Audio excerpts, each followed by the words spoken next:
This is from Unamerican, an unfinished memoir manuscript that I wrote after the U.S. Army asked me to testify against my ex-husband of a decade prior so they could kick him out for white supremacy.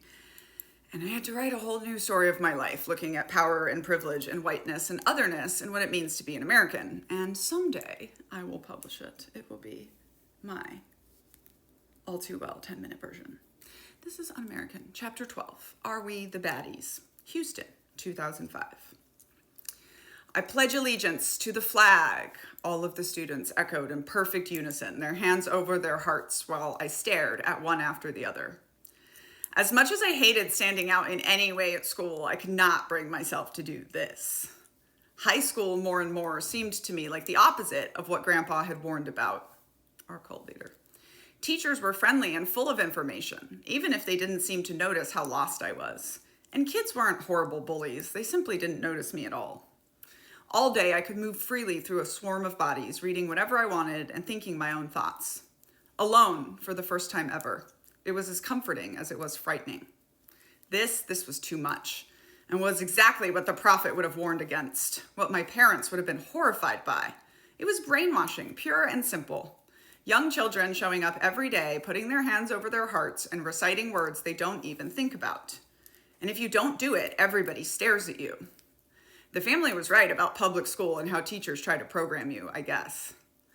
I glanced more surreptitiously over at Tommy Jones, the all-American boy in the Letterman jacket, the hand on his chest gleaming with a class ring, so happy in his complete confidence that America is the best country on earth.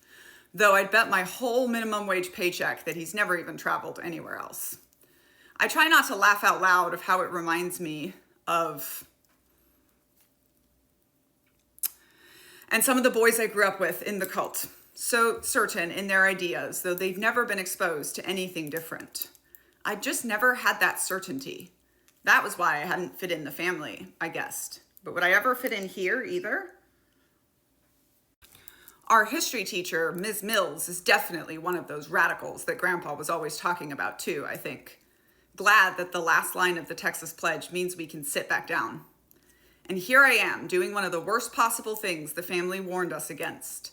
Sitting in an American classroom, letting myself get brainwashed by a liberal teacher, and a black one at that, a daughter of Ham, and a feminist. My mind has blown wide open this semester as she teaches us American history, including the point of view of African Americans, women, and other people whose voices are not represented by the rich white men who got to write the stories down. I had only ever got Grandpa's version of history growing up, and it feels like I was raised on a completely different planet. I don't know any of this stuff, but I eat it all up, taking copious notes and trying to never ask the kind of question that might reveal the depths of my ignorance. But today she goes too far.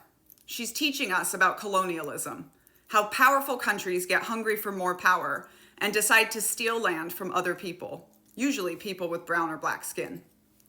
I glance at Tommy again while she's saying this, and I see that he looks furious. I shakily raise my hand, offering that I'd grown up in Brazil, that it used to be owned by the Portuguese, and that many of the people there are descendants of slaves, like here. Then I start rambling, talking about how I went to the castle of the last Brazilian king, and my parents were missionaries, and suddenly I realize two things, that everyone's staring at me, and I know next to nothing about the history of the country I grew up in. I look to Miss Mills, hoping she'll save me. She looks at me thoughtfully and says, missionaries, huh? Missionaries have always been agents of imperialism and colonialism. I feel my breath catch in my throat, like my heart might have stopped beating, or like someone just threw a bucket of ice water over my head. And I'm suspended in that moment if you can't tell if it's burning you or freezing you. All you know is it hurts. Now I'm the one who's furious. I want to yell at her, to tell her she doesn't know what she's talking about. I want to tell her that missionaries are good people. They sacrifice their own comfort so they can go help people in need. They live lives of deprivation so that they can save the lost. But my words stay stuck in my throat, and I stay pinned to my seat. Because as angry and defensive as I feel, I have the sudden feeling that Ms. Mills is right. Even though I don't fully understand what she means, I know, and I realize that I've always known, that we weren't over there saving anybody. No one ever asked to be saved anyway. My life of deprivation had been for nothing. And we were barely even missionaries after all. It seemed that had mostly been a cover story. I still don't understand exactly what we were, but I know we didn't really help anybody. It was not God's work to lie to people so they'd give us money that we either spent on ourselves or sent to Grandpa. I thought of one of our mottos, deceivers yet true, meaning that you had to lie for God sometimes, and those were good lies, the means that justified the ends, saving the world in time for Jesus to return. So I say nothing, just stay as silent as a mouse until her piercing gaze moves on to someone else, and I hear her sonorous voice moving on to the next topic. That was close, I think, hating myself for drawing the attention of an authority figure. I better hunker down and be quiet. I only have another year left till I'm out of here, somehow having tricked these systemites into giving me their piece of paper saying I'm a graduate, even though I've never known what I'm doing. After class, Tommy walks over to me. I'm a bit surprised, but I'm assuming he just needs help with his English homework. Again, where I'm top of the class. Instead, he gets very close to me before whispering conspiratorially. That was really messed up what she said about your folks, huh? What do you mean? I asked before, remembering that I'd said my parents were missionaries, which is what had started it all.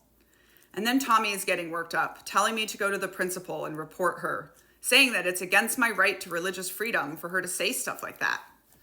Briefly, I wonder why this boy is so upset on my behalf when he doesn't even know me. Because if he did, he would never call it my religion. I don't know what I believe in. I push that to the back of my mind every time it comes up. I know it isn't the garbage I was raised on. I might not know much, but even at 17, I know David Berg was always full of shit. And what's more, I think, as I pacify him enough to walk away quickly, putting my head down so I won't accidentally make eye contact with anyone else, I wonder if Miss Mills might be right. And it's so ironic that it makes me want to laugh out loud, that even in our lie, we were still the bad guys. I'd been taught my whole life that we were the good guys. The longer I'm outside the family and the more I learn, all I can see anymore are the cracks in that lie. Every new crack lets more light in, and it makes the whole foundation of my life even more unstable, until one day I know it will shatter completely. And who knows what will be revealed then.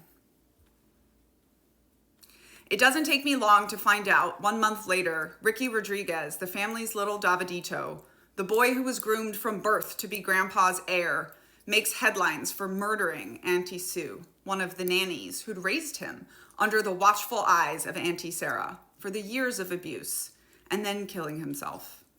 It is then that all the cracks finally burst, and it hits me. We were a cult the whole time. I was brainwashed. My entire life was a lie. And I need to get as far away from it as possible. I still don't know how I'm going to do that, because college seems impossibly out of the reach of an indigent teenager like me. I've been talking with Army and Marine recruiters when they come to campus, and it seems like it might be the only way for me to ever pay for school. Joining up doesn't really seem that bad. I'm used to group living and deprivation, after all, and it might be nice to belong again.